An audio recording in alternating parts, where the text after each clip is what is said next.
Hello students. तो हमारा question है with respect to the conformers of ethane which of the following is true. तो हमें बताना है, जब हम कन्फर्मेशंस बनाते हैं इथेन के कन्फर्मेशंस कैसे होते हैं। या तो इथेन में जो हाइड्रोजन है वो एक्लिप्स फॉर्म में होंगे, या फिर कैसे फॉर्म होगी, स्टैगर्ड फॉर्म। इस टाइप से हम कन्फर्मेशंस बनाते हैं इथेन के। होता क्या है कन्फर्मेशंस में, जो ये बीच का बॉन्ड है कार्बन और कार्बन का, ये रोटेट करता है और रोटेशन की वजह से हमारे कन्फर्मेशंस फॉर्म हो जाते हैं।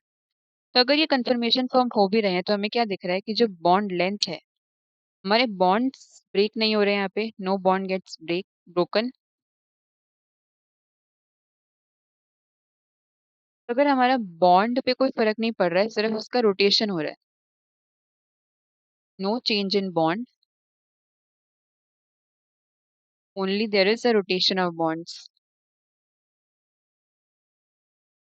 हम क्या कर रहे हैं, सिर्फ बॉन्ड्स को रोटेट कर रहे हैं, यानी कि जो दो हाइड्रोजन ऊपर थे फिर हमने इसको ट्विस्ट करा और ये दोनों हाइड्रोजन नीचे आ गए। तो हम क्या कर रहे हैं, सिर्फ बॉन्ड की जो पोजिशन है उसको चेंज कर रहे हैं रोटेशन से।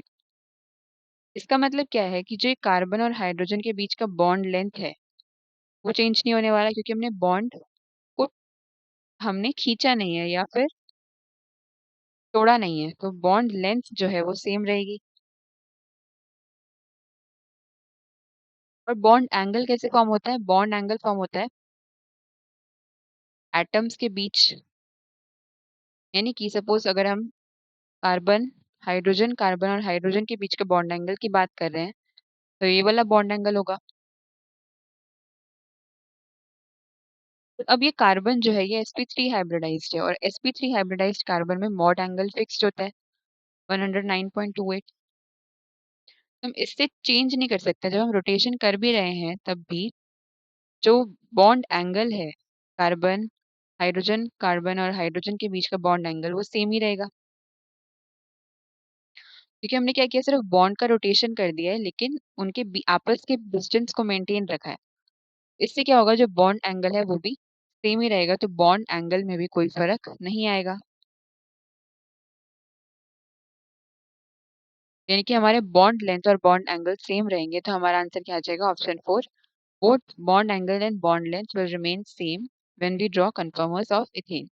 So option 4 would be the right answer. Thank you.